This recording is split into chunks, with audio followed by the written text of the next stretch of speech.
Most difficult time to speak is before or after lunch, and before is actually worse because after lunch you can sleep. So, but don't worry, I'll be very brief, and my fellow panelists have actually addressed most of the things. You don't need to throw away the translation kit to me, don't worry. I'll start with a quote, and I hope it will make it to the rapporteur's list of best quotes for tomorrow. And this quote is from a young youth policy champion in Africa. He's called Emmanuel Etim, and he said that if we cannot invest in the future for the youth, let us invest in the youth for the future. And let me rephrase it actually. It's actually, if we cannot prepare the future for the youth, let us invest and prepare the youth for the future. And I believe this is why we're here. We need to now move policies from the tacit knowledge into products and services that can respond to young people's needs.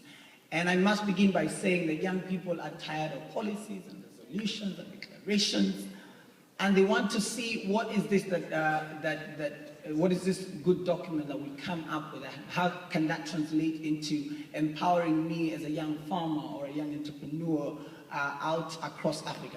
And this is part of what we're doing at the African Observatory for Policy Practice and Youth Studies. We're working with government institutions, intergovernmental organizations, in one, assessing youth policies and enhancing them where they need like programmatic action plans that are budgeted and well time-bound planned.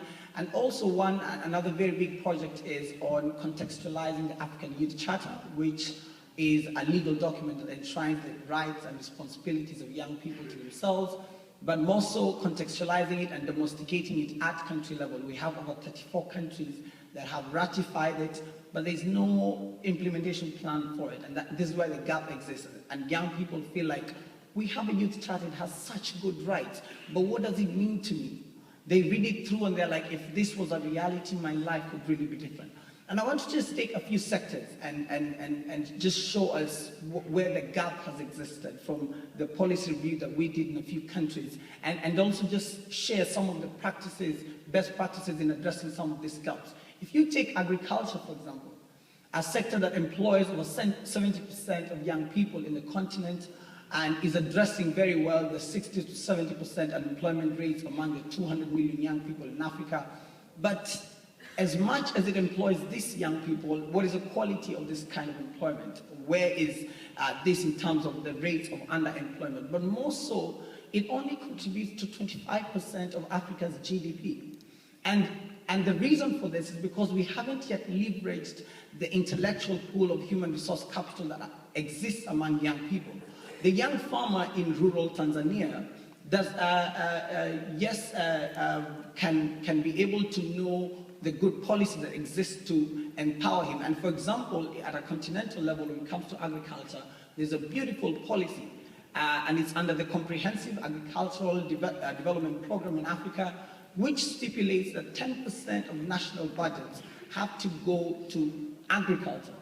And more so, not just that, they have to focus on youth and women engagement in agriculture. Now, this is a very good policy that exists at the international level. But this rural farmer who is looking for money to start up in terms of capital and gets to the microcredit financial institutions and asks for a loan, but he cannot be given because he doesn't have collateral, mostly which is through land and assets, which he doesn't have, is asking themselves that, okay, so how does this 10% budget translate to giving me the small capital I need to make a difference in my farm?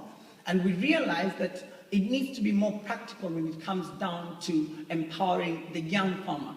And the good thing is that a number of governments have started agribusiness incubation hubs, which is very good. Kenya has, Nigeria has, South Africa, Zambia actually has one of the most elaborate agribusiness hubs.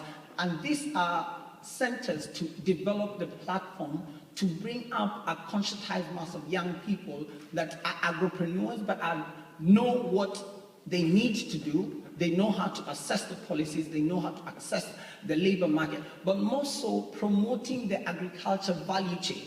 Young people don't want to wait 8 months for plants to grow and to harvest the maize, and they won't engage in agriculture if they see it that way. But the value chain approach has been a good way in enhancing the implementation of this policy. And this includes making sure young people are involved in research, in innovation, in product development, in market participation, such that young people can see that I can actually make money out of agriculture. At the end of the day, it's about money. Young people want to see where the money is. They want to settle down when they're getting into their late 20s. They want to have a family. So they want to have regular income. They want to ensure that there's high production value if they engage in this sector that is actually employing most of the young people. Let's take another sector, employment. A very ambitious, great policy exists at a regional level. And this commitment was taken by the heads of state in 2011, and which was the first ever summit of heads of state in Africa that addresses youth empowerment. And the policy is that there's a target of 2% reduction in unemployment annually by the year 2015. Now, the African Development Bank came in and gave an analysis and said that for any African country to achieve that, they need to have at least 13% economic growth annually. And no African country is anywhere near that. But at the same time, there's still a number of things that have developed and countries that have become innovative enough to ensure that they're not just struggling to get to that economic level, but they're having employment strategy plans at a country level. And I must laud a number of countries that have youth entrepreneurship funds. And this is where they cut the issue of financing for youth development. They're able to give some money for young people to be able to access some of these finances. Another last sector that I feel like it would be really important for us to look at is the issue of financing. And there's a number of countries that have great policies when it comes to ensuring young people can access finance for entrepreneurial activities. And for example, there's governments like Kenya that have taken 20 to 30% allocation of government tenders to young women and men. But then look at the access modalities again. For young people who want to access these funds, for example, they have to have had a company that has filed tax returns for 3 years. They have to have been able to write bankable proposals, if I can use UN language and international language. And the gap here is in the financial literacy. And young people can almost never access some of these great monies that are available to them, not because they don't want to, but because the gap exists in terms of translating that into something that is palatable to them. And I believe great things have been happening also concerning this. And you can see that there's innovative, the last African Development Forum, for example, was on talking on innovative, 30 seconds, was on innovative financing mechanisms for Africa's transformation. And I believe that young people are equal stakeholders that can be involved throughout the journey. And I finish again with a quote. And this is my quote. And I believe that the greatest investment we can make is investing in young people, because they are the ones that will sustain and grow the transformation that we want to see. Thank you very much.